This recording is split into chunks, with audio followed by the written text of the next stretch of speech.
Hello, class, and welcome to the new chapter Kingdom and Early Republic.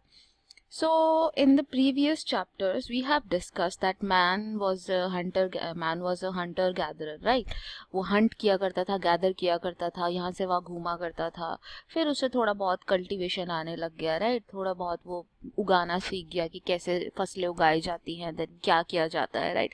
ऐसे चीजें उसने करनी सीख ली. अब आप ये सोच सकते हैं कि ये जो फिर इतने बड़े राजे महाराजे थे, जैसे चंद्रगुप्त मौर्य थे या फिर कोई अकबर था या जो भी थे, ये इतने बड़े राजे महाराजे ये कब आए पिक्चर में, इनकी एंट्री कब होती है पिक्चर में. आखिरकार ये जो इतने बड़े बड़े पैलेसेस दिखाते हैं मूवीज के अंदर या कुछ दिखाते हैं, वो सारी चीजें कब होना स्टार्ट हुई. क्योंकि शुरुआत में तो हम बिल्कुल हंटर गैदरर थे, हम यहाँ से वहाँ सामान चुनते हुए फिरते थे, इकट्ठा करते हुए फिरते थे, राइट. फिर ऐसा कैसे हो गया कि हमने इतना बड़ा एम्पायर बना लिया और इतने सारे लोगों को अपने अंडर रूल करवाने लग गए, राइट. तो ये इसके बारे में है. सो हम स्टार्ट कर सकते हैं. One might question have struck your mind that how did man become ruler in the past? You will find answer to this question after going through this chapter. So let us start. How some men become rulers. How some men become ruler. Around 3,000 years ago, we found some changes had taken place in a way in which Raja was chosen. Some men were then recognized as Raja by the performance of very big sacrifices. Ashwamedha or horse sacrifice was one of such ritual in which a horse was let loose to wander freely and it was guarded by the Raja's men. देखो आपने रामायण महाभारत सबने देखी है, right. तो उसमें रामायण में आपको दिखाया गया है कि जो लव कुश होते हैं वो राजा राम का जो घोड़ा होता है उसको रोक लेते हैं. वो घोड़ा अश्वमेध यज्ञ का घोड़ा होता है, राइट. अश्वमेध यज्ञ का घोड़ा होता है. उसमें वो क्या कर रहे होते हैं, एक घोड़े को दौड़ाया जाता है पूरे टेरिटरी में, ठीक है, कि पूरी टेरिटरी में अगर मान लो किसी को, और अगर वो जिस जिस टेरिटरी से वो घोड़ा पास करता है वहाँ का राजा वो बंदा बन जाता है जिसने उस घोड़े को भेजा होता है, जिसने उस घोड़े को भेजा होता है. अगर किसी को उस राजा से आपत्ति है, मतलब वो उस राजा को लाइक नहीं करता है कुछ है, तो वो उस घोड़े को रोक ले. बेसिक ये आइडिया था, ठीक है. तो ये हुआ करता था, ऐसे हुआ करता था. फिर उस हॉर्स को, जब वो हॉर्स पूरा चक्कर काट के आ जाता था तो उस हॉर्स को वापस उसी जगह पे बुलाया जाता था जहाँ से राजा ने उसको छोड़ा था और फिर उसका सर काट दिया जाता था उस घोड़े का. जो ये अश्वमेध हुआ करता, जो अश्व हुआ करता था, जो अश्व मतलब घोड़ा, घोड़ा, इस घोड़े को राजा के जो आदमी हुआ करते थे वो इसको मतलब इसकी प्रोटेक्शन किया करते थे. If the horse wandered into the kingdom of other raja, they stopped it. They had to fight. If they allowed the horses to pass, it meant that they accepted that Raja who wanted to perform the sacrifice was stronger than them. Simple. It was like that. Yeah.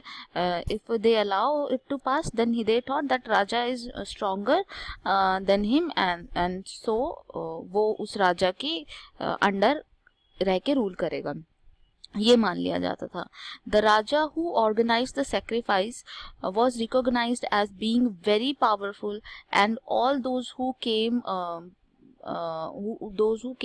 Brought gift for him. उसको रिझाने के लिए, उस राजा को अपने मतलब बताने के लिए कि राजा, हम आपको राजा मानते हैं, सब लोग उसको खुश करने के लिए बहुत सारे गिफ्ट्स भी लाया करते थे. अलग अलग लोग, सारे लोग उसको खुश करने के लिए गिफ्ट्स लाया करते थे, राइट.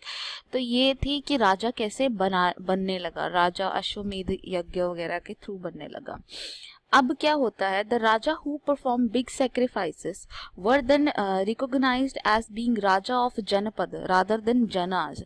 जनाज का मतलब होता है जो लोग होते हैं, जो सिर्फ सिंपल लोग होते हैं, दे आर कॉल्ड जना. जनपदा का मतलब होता है एक टेरिटरी. जनपदा का मतलब एक टेरिटरी की, ये पूरी, जैसे कई लोग बोलते हैं ये 10 लोग मेरे हैं, तो वो तो जन हो गए कि उन जनों के ऊपर उसकी चलती है. लेकिन एक बोलता है ये पूरा इलाका मेरा है, पूरा का पूरा जो बहादुरगढ़ है वो मेरा है, तो इसका मतलब उसकी पूरी बहादुरगढ़ पे चलती है. तो जनपद क्या हो गया, बहादुरगढ़. तो जनपद एक एरिया हो गया, ठीक है. इसका मतलब जितने भी लोग उस जनपद में रहते हैं वो सब उस राजा की बात मानते हैं. द वर्ड जनपद mean the land where Jana set its foot and settled down. Archaeologists have excavated a number of settlements in these Janpada near Purana Killa in Delhi, Hastinapur near Meerut, and Antranji Kheda near Itaha. Atranji Kheda near Etah, यहाँ पे बहुत सारे जनपद के सबूत मिले हैं इन सब जगहों पे. Okay, they found that people lived in hut and kept cattle as well as other animal. यहाँ पे लोग रहा करते थे और अपने पशुओं को अपने साथ रखा करते थे. They also grew a variety of crops such as rye, wheat, barley, pulses, sugarcane, sesame, mustard, ये सारी चीज़ें ये उगाया करते थे. दे मेड अर्दन पॉट, वो पॉटरी जो कुम्हार करता है ना, गाँव में कभी आपने देखा कुम्हार को पॉट बनाते हुए, सो पॉटरीज बनाया करता था. One special type of pottery found in this site was painted grey ware. ये आपको याद रखनी है कि इस टाइम पे किस टाइप की पॉटरी मिला करती थी. इस टाइम पे पेंटेड ग्रे वेयर पॉटरी मिला करती थी. पेंटेड ग्रे वेयर पॉटरी मिला करती थी. Next term is Mahajanapada. So about 2500 year ago, some Janapada became more important than other. ठीक है, and that were known as Mahajanapada. कुछ देखो जन थे लोग, उन जनों के ऊपर रूल करने वाले बड़ी टेरिटरी हो गई जनपदा. अब उन जनपदों में भी कुछ ज़्यादा स्ट्रॉन्ग है तो वो महाजनपद. अगर जनपदों में भी कोई जगह बहुत ज़्यादा स्ट्रॉन्ग है तो वो महाजनपद हो जाएगी. So most Mahajanapada had a capital city. Many of these were fortified, which means that huge wall of wood, brick और stone were built around them. जो इनकी capital cities हुआ करती थी, ये अपनी capital cities को guard किया करते थे. कैसे guard करते थे? Capital city के around बड़ी बड़ी दीवारें बना देते थे. बहुत ऊंची ऊंची बड़ी बड़ी दीवारें बना देते थे. ब्रिक्स की, मड की, स्टोन्स की, जिसकी भी बनानी है बना देते थे. ठीक है. फोर्ट वर प्रॉबेबली बिल्ट. और ये फोर्ट क्यों बनाया जाते थे, फोर्ट क्यों बनाते थे ये लोग? क्योंकि people were afraid of attack from other king and they needed protection. क्योंकि लोगों को डर लगा रहता था कि जो दूसरा राजा है वो हमारे ऊपर हमला ना कर दे, इसलिए प्रोटेक्शन के लिए अपनी तरफ अपने ऊपर पूरी जो अपनी सिटी हुआ करती थी उस सिटी को पूरा स्टोन वगैरह से ढक दिया करते थे, पूरा फोर्टिफाई कर दिया करते थे. Some ruler wanted to show how rich and powerful they were by building large, tall and impressive wall around their city.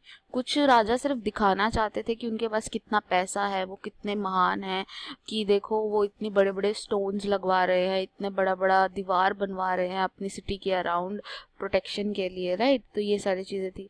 The land and the people living inside the fortified area could be controlled more easily by the king. जो उस fortified area के अंदर लोग रहा करते थे उनको राजा easily control कर लेता था, क्योंकि फोर्ट के तो गेट बंद कर दिए जाते थे, ना कोई अंदर आ सकता था ना बाहर जा सकता था राजा के आदेश के बिना, राइट. तो इस तरीके से लोगों को आसानी से वो कंट्रोल कर सकता था, कोई ज़्यादा अंदर आना जाना नहीं होता था. Building such huge wall required great deal of planning. But in सब बिल्डिंग्स को बनाने में बहुत सारा पैसा लगा करता था और बहुत ज़्यादा प्लानिंग तो लगती थी, प्लानिंग लगा करती थी बहुत ज़्यादा. The new raja began maintaining army. Soldier were paid regular salary and maintain by the king throughout the year. अब धीरे धीरे जब लोगों ने इतने बड़े बड़े सिटीज़ बनानी स्टार्ट कर दी तो उन सिटी की रक्षा के लिए उन्होंने सोल्जर्स भी रखने स्टार्ट कर दिए. उन सिटीज़ की रक्षा के लिए सोल्जर्स रखने भी स्टार्ट कर दिए और सोल्जर रखने की वजह से उन्होंने धीरे धीरे आर्मी बढ़ानी स्टार्ट कर दी कि जिसके पास जितनी ज़्यादा आर्मी वो उतना ज़्यादा अपने आप को स्ट्रॉन्ग मानता था. तो इस तरीके से ये आर्मियाँ बनने लगी, आर्मीज जो होती हैं वो बनने लगी इस तरीके से. तो आज के लिए हम इतना ही डिस्कस करेंगे. नेक्स्ट में हम फिर आगे कुछ महाजनपद के बारे में और जानेंगे, right. Thank you so much.